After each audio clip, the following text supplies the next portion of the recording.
Welcome to TechNova Podcast. All right, so we're diving into this PlayStation Network outage that seems to have everyone talking. And we're going to be looking at a breaking news article from Forbes, published just this morning, February 8th, 2025. Right. And it seems like gamers are experiencing some serious server outages, Yeah. preventing them from accessing pretty much anything online. Mm-hmm. So games are out, video services are out, even the PlayStation Store is down. Yeah, and you know what makes this even more interesting? What's that? The timing of it all. Okay, so tell me about that. This isn't just any regular weekend. Right. You know, we're talking about a huge weekend for gaming. Oh, okay. The Monster Hunter Wild Beta was supposed to launch. Yeah. And Call of Duty. Black Ops 6 had a double XP weekend planned. Ah, so it's not just the everyday gamers who are locked out. Right. It's affecting these big events as well. Exactly. And potentially, I mean, I'm sure it's affecting revenue for game developers. Oh, absolutely. And just really messing with the rhythm of the gaming community. You know, it's throwing everything off. Yeah, and we're not talking about a small hiccup here. Right. The Forbes article actually lays out a timeline. Okay. And it paints a pretty concerning picture. So what are we looking at? Well, outages started around 6:30 p.m. Eastern Time on Friday. Oh, wow. So prime gaming time. Exactly, prime gaming time. And PlayStation didn't even acknowledge the issue on X until almost 2 hours later. And to add insult to injury, their status page shows all services are down. Yeah. Not just gaming, but everything. Everything. And as of this morning, when the article was published, servers were still down. It's wild. So we're talking about over 15 hours of downtime. Yeah, that's unheard of. Really? Most outages are isolated to, specific areas or specific functions. Right. Yeah. But this complete shutdown across the board really points to a major system-wide issue. Okay. Maybe even a core infrastructure problem. So what could even cause an outage of this magnitude? Yeah, that's the big question. Right, because the article doesn't specify, does it? It doesn't, no. But based on your expertise, what are some possibilities? Well, one common culprit is a DDoS attack. A DDoS attack. Okay. Yeah. Fill me in.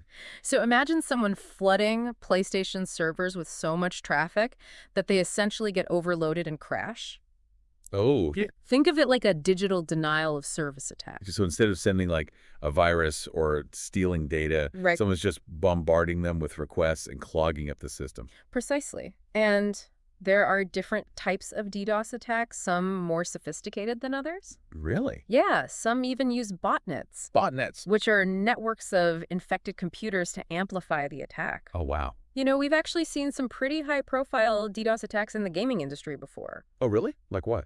Well, like the one that crippled Xbox Live and PSN back in 2014. So this wouldn't be the first time something like this has happened? Not at all. Huh. These attacks are unfortunately quite common, especially in the gaming world where you have that high-stakes competition. Right. Those online rivalries that can sometimes spill over into cyber attacks. Wow. Okay, so DDoS is one possibility. Right. What else could be at play here? Well, software bugs are another likely culprit. Okay. And these can be incredibly difficult to isolate and fix. Especially in complex systems like the PlayStation Network. Exactly. Or it could be like a coding error somewhere deep within the system. Yeah, somewhere deep down. That's causing this domino effect. Yeah, exactly. And even a small error can have cascading consequences, leading to a complete system shutdown. Wow, okay. It's like a tiny crack in a dam that eventually leads to a massive breach. Okay, so we've got malicious attacks and software glitches. What about the physical infrastructure itself? Yeah. Could be a hardware problem? Absolutely. God. Servers themselves can fail, network equipment can malfunction. Right. There could be power outages or even a severed fiber optic cable somewhere. Wow. And these things happen more often than you might think. More than you think. So it could be something entirely outside of PlayStation's control. Yeah, that's right. That's a scary thought.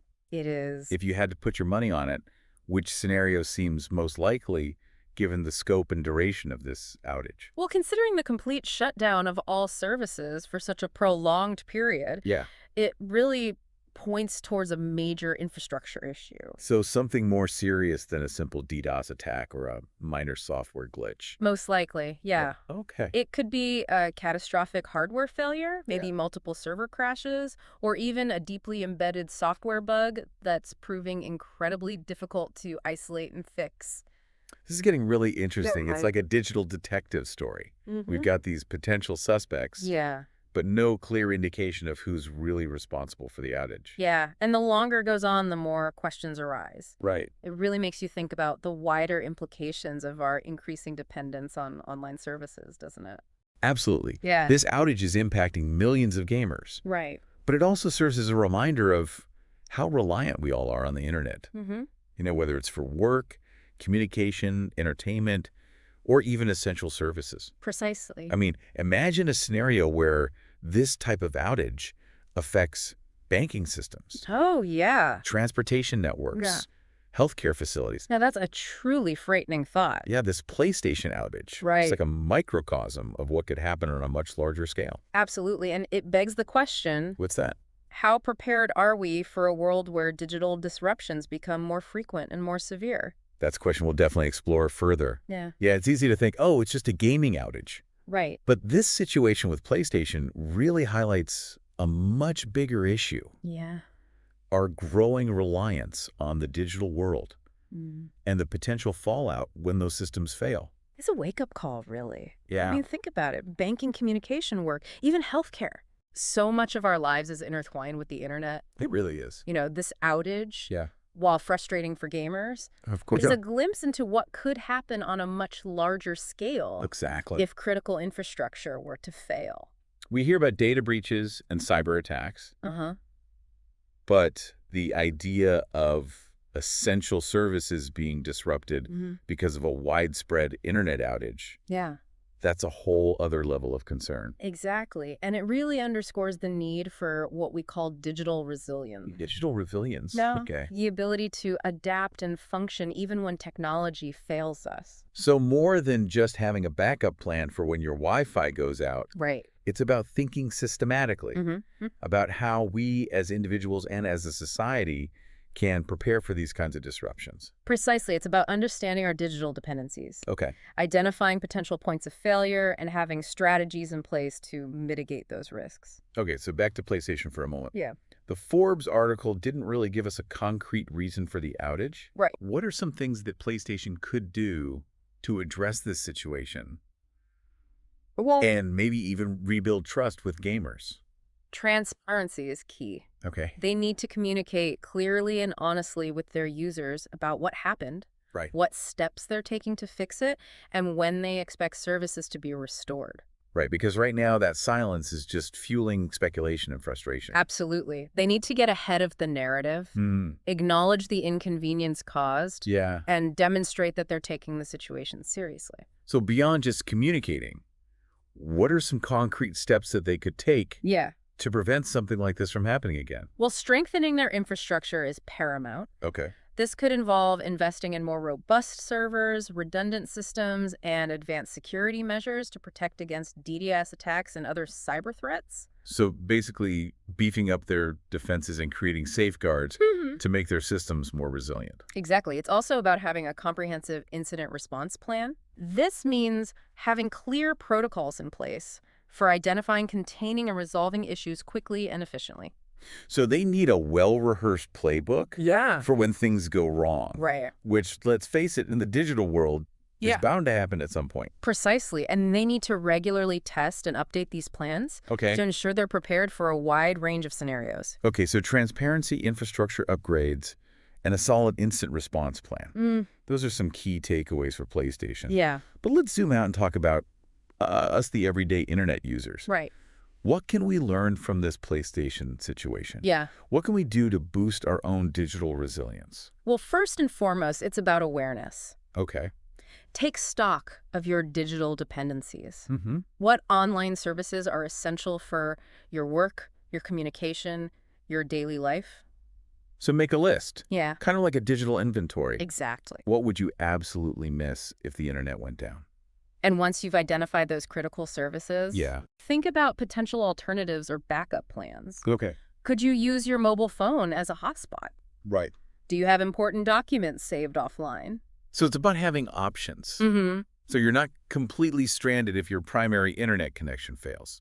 Right, and it doesn't have to be complicated. Yeah. Even simple things like having a printed list of emergency contacts Oh, okay. or knowing how to reset your router can make a difference. It's interesting. We often talk about backing up our computers and phones, Right. but we rarely think about backing up our lives in a digital sense. It's an important shift in mindset. Yeah. And it's not about becoming a tech expert overnight. It's about taking small steps to empower yourself. Okay, so awareness backup plans and maybe brushing up on some basic tech skills. What else can we do to navigate this increasingly complex digital landscape? Well, I think it's also about cultivating a healthy skepticism towards technology. Okay. Don't blindly trust every app, website, or online service. Right. Do your research, read reviews, and be mindful of the information you share online. So be a discerning digital citizen, essentially. Exactly. And remember, technology is a tool. It can be incredibly powerful and beneficial. It can. But it's important to use it wisely and responsibly. This whole conversation is making me realize that digital resilience isn't just about surviving outages. Right. It's about thriving in a world where technology is constantly evolving and sometimes failing us. That's a great way to put it. Yeah. It's about being adaptable, resourceful, and informed. So as we anxiously await updates on the PlayStation Network situation, let's use this time to reflect on our own digital habits, our dependencies, and what steps we can take to become more digitally resilient. And remember, it's not about panicking or becoming a tech survivalist. Right. It's about taking small, practical steps to empower ourselves and navigate the digital world with confidence and awareness. You know, while we wait to see how this whole PlayStation situation unfolds, I think it's a good opportunity to kind of flip the script a bit. Instead of focusing on all the negative aspects of an internet outage. Right. What if we look at it as a chance to disconnect? Yeah. And maybe even rediscover some of those analog pleasures we often overlook. I love that perspective. Right? It's so easy to get caught up in the frustration and inconvenience. It is. But there's a real opportunity here to step back from the digital world and reconnect with ourselves and the people around us. Exactly. Think about it. Without the constant distractions of the internet, what could you do? Yeah. Maybe dust off those board games you haven't played in years. Right. Get lost in a good book. Or have a meaningful conversation with loved ones without constantly checking your phone. It's a chance to engage in activities that don't require a screen or Wi-Fi connection. Right. Remember those? It's almost like a forced digital detox. Yeah. Which, let's face it, many of us could probably benefit from. It's a reminder that life existed before the internet. And it will continue to exist if, for whatever reason, we lose access to it temporarily. So maybe this PlayStation outage, while disruptive in the short term, could actually be a catalyst for some positive change. It could prompt us to reevaluate our relationship with technology, set healthier boundaries, and appreciate the simple things in life that don't require a login or a password. It's all about finding that balance, isn't it? I think so. Embracing the convenience and connectivity of the digital world. Right. But also recognizing the importance of disconnecting and engaging with the physical world around us. Well said. It's about being intentional with our time and energy, both online and offline. This whole deep dive has been incredibly eye-opening. Yeah, it has. We started with a seemingly isolated gaming outage. And ended up exploring these broader themes of digital dependence, resilience, and even the potential benefits of a digital detox. It just goes to show how interconnected our world is and how a single event can ripple outwards, prompting us to reconsider our assumptions and priorities. It's like that butterfly effect. Yeah. But in the digital realm. Exactly. Small changes can have big consequences. Right. Both positive and negative. So as we wrap up this deep dive, I want to leave our listeners with this thought. Okay. How would you handle a prolonged internet outage? What steps could you take to minimize the disruption? Yeah. And maybe even embrace the opportunity to disconnect and recharge. It's a question worth pondering. It is. And hey, maybe you'll discover a hidden talent for knitting. Or become the reigning champion of your family game night. That's the silver lining I can get behind. A huge thank you to our expert for sharing your insights. Oh, of course. And helping us navigate this complex and evolving situation. My pleasure. And to you, our listeners, stay curious, stay connected. But also remember to unplug and recharge every now and then. Yes. We'll catch you on our next deep dive.